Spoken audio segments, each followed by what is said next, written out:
sa mga racing pigeon. Kaya samahan niyo ulit ako sa journey ko sa pag-aalaga ng mga kalapati mga guys. Ciao!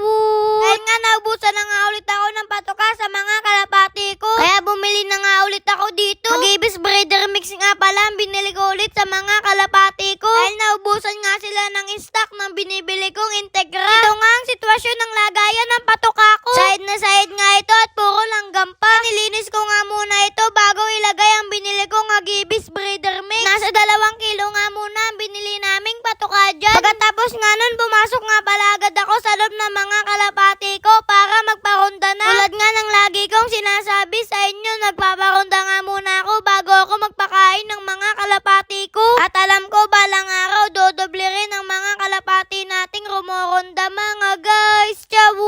At sana dumating rin sa akin at tatawagin ko ang mga kalapati ko na warrior. Tulad ng mga lagi kong nakikita at napapanood sa mga nagbablog ng kalapati. Laging kasali sa mga racing pigeon. Pagbisita nga namin ni Papa sa bagong breeder ko ay 2 na nga pala ang itlog nito. Si Papa nga pala ang binabidyo ko nga dito dahil natatakot nga ako. Dahil alam ko pag maitlog ang kalapati, nangahampas nga ito ng pakpak pag hinahawakan. At sobrang saya ko nga dito dahil 2 na nga pala ang hihintayin natin na papapisahin nila. At naghihintay na nga lang pala tayo ng 21 days bago mapisa ang mga itlog na yan. Sobrang excited nga ako sa kakalabasan ng magiging inakay nila mga guys. Ciao!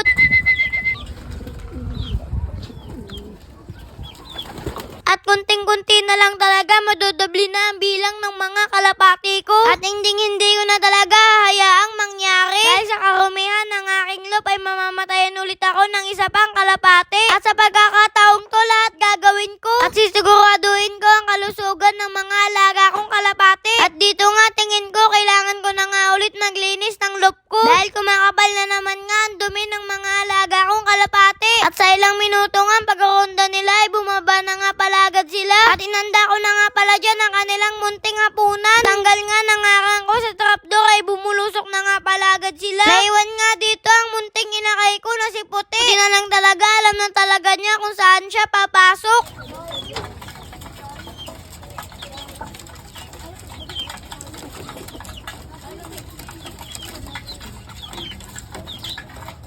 Nilagyan ko na nga rin pala ng pagkain ng 2 kong breeder dyan. At ang nag-iisa ko pang kalapati na binigay sa akin. At ito nga rin ang target ko na gusto kong mahanapan ng kapares na kakulay niya. At hanggang dito na lang muna siguro mga guys. Bye-bye!